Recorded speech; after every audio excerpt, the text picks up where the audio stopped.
बिल्कुल, इसके साथ-साथ हमने गोयल साहब सुना है कि कई लोग कहते हैं कि मैं त्रिफला जो है खाता हूँ या खाती हूँ, महिला, पुरुष, लेकिन उनको एक शिकायत होती है कि ऐसा तो नहीं है कि त्रिफला का जो ज़्यादा सेवन करने से आंतें छिल जाती हों? क्योंकि बहुत लोगों के अंदर ये भ्रम है। तो क्या? ये है, आंतड़ियाँ। हाँ, आंतड़ियाँ जो होती हैं कि वो छिल जाती हैं, तो ऐसा क्या है?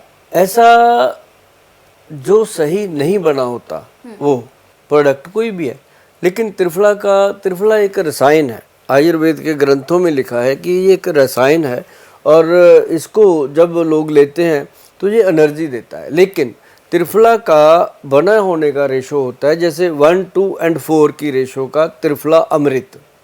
एक होता है त्रिफला जिसमें बराबर मात्रा में डाल के बनाया होता है, उसकी मात्रा लेने से कई बार डॉक्टर की सलाह के बिना जब हम लेते हैं तो नुकसान हो सकता है।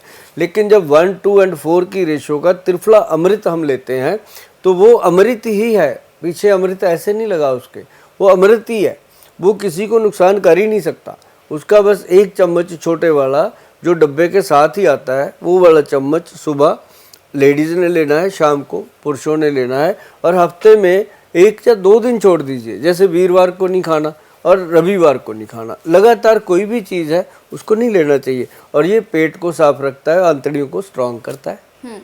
ठीक है। इसके साथ बहुत सारे लोग हैं गोयल साहब जो ड्रिंक करते हैं, अल्कोहल लेते हैं, तो उनका ये मानना है कि हम बहुत ज़्यादा ड्रिंक करते हैं, अल्कोहल लेते हैं, क्या इसकी वजह से फैटी लीवर हमारा हो रहा है या कोई और कारण भी हो सकता है इसका? देखो, शराब पीने से तो खैर लीवर इफेक्ट होता ही होता है ना, लेकिन शराब के साथ हम खाते क्या है?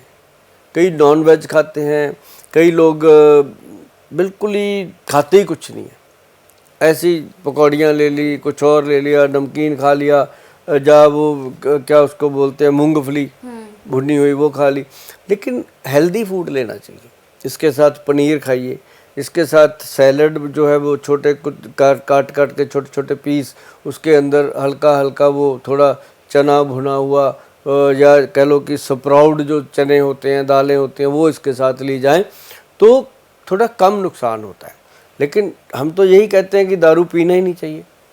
अब जो लोग पी रहे हैं उनको ये चिंता होती है कि जो ठेका चला रहे हैं उनके बच्चे भूखे मर जाएंगे, है ना, तो उनको उनकी चिंता रहती है, तो उन्होंने उनके बच्चे पालने हैं तो वो पीते हैं।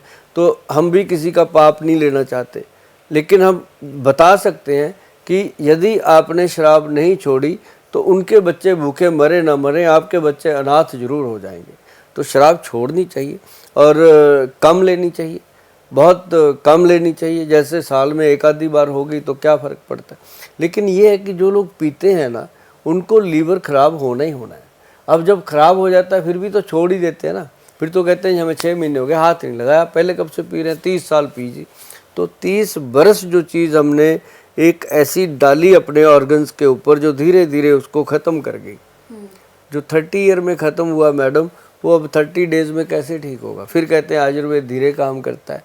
आयुर्वेद धीरे काम नहीं करता, आयुर्वेद ही है जो समय सिर काम कर देता है।